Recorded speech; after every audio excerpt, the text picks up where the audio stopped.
Shalom, bien-aimés dans le Seigneur, nous sommes dans la joie de nous retrouver ce mardi 9 mai 2023 pour une nouvelle méditation biblique et nous vous saluons au nom de notre Seigneur et Sauveur Jésus-Christ. Nous allons lire un texte dans les Proverbes. Proverbes chapitre 4 verset 23, nous lirons dans 3 versions. Dans 8 secondes il est écrit « Garde ton cœur plus que toute autre chose, car de lui viennent les sources de la vie. » Français courant nous dit « Avant tout, prends garde à ce que tu penses au fond de toi-même, car ta vie en dépend. » Et enfin, Bible du Semeur, il dit « Par-dessus tout, veille soigneusement sur ton cœur, car il est à la source de tout ce qui fait ta vie. » Plus que toute autre chose, tel est le thème de notre méditation de ce mardi 9 mai 2023. Bien-aimés dans le Seigneur, nous gardons et nous prenons soin de plusieurs choses et personnes dans nos vies. Les plus précieuses sont entourées des plus grands soins, de plus d'attention. Et cette valeur accordée, généralement, est subjective. Elle est subjective et cette valeur est d'ordre sentimental ou d'ordre spirituel, moral ou matériel. Et nous n'accordons pas tous la même valeur aux mêmes choses. Cela dépend d'une personne à une autre.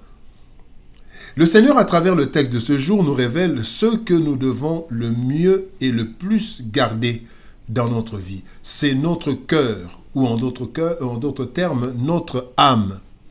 Le siège de notre personnalité.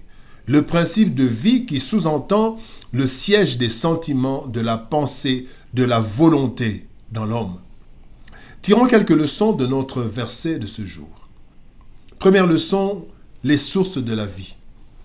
Luc 6, 45 nous dit, c'est Jésus-Christ qui parle, « L'homme bon tire de bonnes choses du bon trésor de son cœur et le méchant tire de mauvaises choses de son mauvais trésor, car c'est de l'abondance du cœur que la bouche parle. »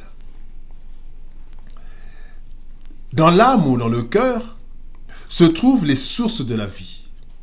En effet, tout ce que nous faisons vient de l'âme, ou au moins passe par l'âme. Ce que nous disons vient du cœur, selon Matthieu 12, 34 qui dit « C'est du plein du cœur que la bouche parle. » Les actes que nous posons sont conçus, sélectionnés ou validés par le cœur, par l'âme. Et dans ce cœur entrent de gré ou de force plusieurs éléments, de bons éléments comme de mauvais. Et cela constitue le trésor de l'homme ou le coffre-fort. Il y a un bon et un mauvais trésor. Il y a dans notre langue, en lingala, où on dit que le cœur est une malle, et qu'elle est un coffre-fort. Et c'est ça, la Bible le confirme. Il y a un bon et un mauvais trésor. Alors, l'homme bon optera pour tirer dans le bon trésor et accomplir de bonnes choses. Et l'homme méchant optera pour le mauvais trésor. Il y a aussi, bien-aimés, ceux qui tirent des deux trésors. Il y en a qui parfois tirent dans le bon trésor, parfois tirent dans l'autre trésor, dans le mauvais trésor. En fait, nous sommes tous capables de faire le bien et de faire le mal. Mais chacun décide du trésor dans lequel il puisera son trésor.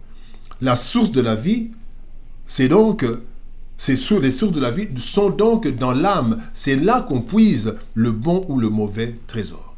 Deuxième leçon, cible du méchant. Genèse chapitre 3, verset 1er, il est dit « Le serpent était le plus rusé de tous les animaux des champs que l'Éternel Dieu avait fait.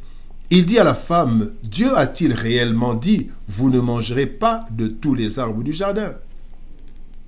Bien-aimé, le cœur est la cible du méchant. Le diable, pour détruire l'homme et la femme, n'est pas venu les agresser physiquement. Mais cette grande destruction de l'humanité est passée par l'agression de l'âme d'Ève. C'est par l'âme que le diable est passé. Peut-être que dans le cœur d'Ève bouillonnaient déjà des questions sur l'arbre défendu, dans le cœur d'Ève et d'Adam. Et le diable est venu introduire dans le cœur de la femme 3 choses au niveau de l'âme.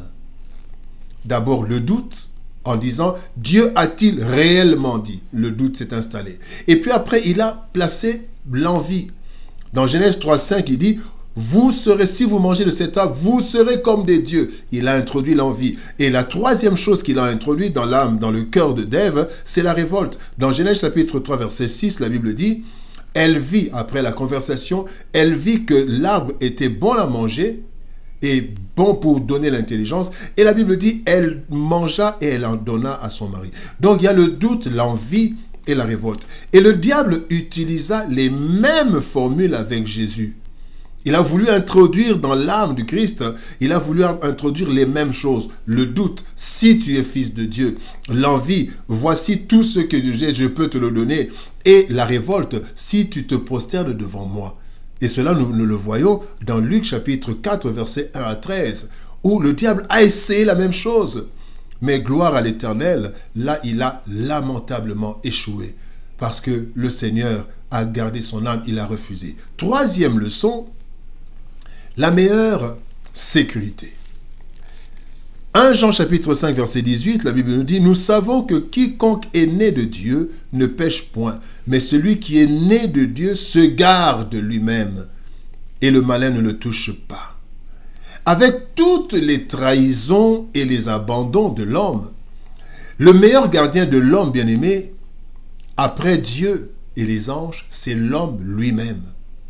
Et il faut que chacun de nous veille scrupuleusement sur le dépôt du cœur.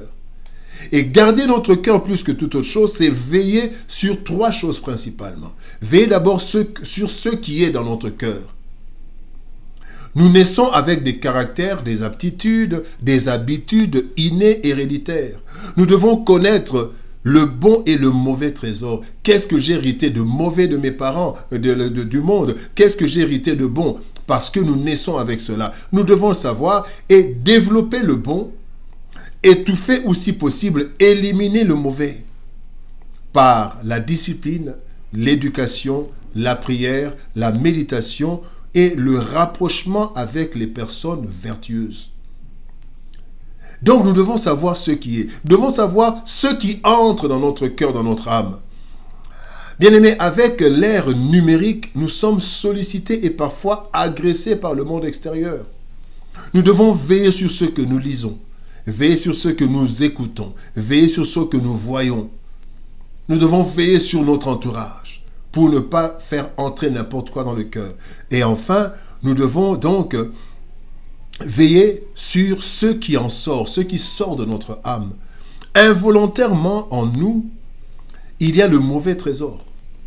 Si nous ne sommes pas arrivés à éliminer le mauvais trésor, au moins nous pouvons empêcher à ce trésor, ce mauvais trésor, de sortir du cœur avec la discipline rigoureuse, car notre vie en dépend. Bien-aimés dans le Seigneur, les sources de notre vie se trouvent dans notre cœur, notre âme. Toute notre vie en dépend en majorité. Ce que nous faisons et disons est conçu ou validé par notre âme. Voilà pourquoi l'âme est la cible de l'ennemi. Depuis le jardin d'Éden, avec le premier couple, et même dans le désert avec Christ. Ainsi, nous devons veiller le plus sur notre âme si nous ne voulons pas notre destruction. Bien-aimés, gardons nos cœurs plus que toute autre chose. Prions. Éternel Père de gloire, merci pour ta parole. Tu veux, Seigneur de gloire, que nous puissions garder notre cœur plus que toute autre chose, parce que c'est du cœur, de l'âme, que viennent les sources de la vie. Aide-nous à veiller sur ce qui est dans notre cœur, ce qui y entre, ce qui en sort. Donne-nous, Seigneur, au Dieu de gloire, la capacité de connaître le mauvais trésor en nous, l'étouffer ou l'écarter. Aide-nous, Seigneur, par ton esprit, et que ta grâce soit sur nous. Nous voulons, Seigneur, au Dieu de gloire, garder scrupuleusement notre cœur afin de te plaire et de ne pas nous détruire. C'est dans le précieux et puissant nom de Jésus-Christ, notre Seigneur et Sauveur, que nous avons ainsi prié. Amen. Bien-aimés dans le Seigneur, que Dieu nous bénisse. Shalom, au revoir. Et par la grâce de Dieu, nous nous retrouvons demain.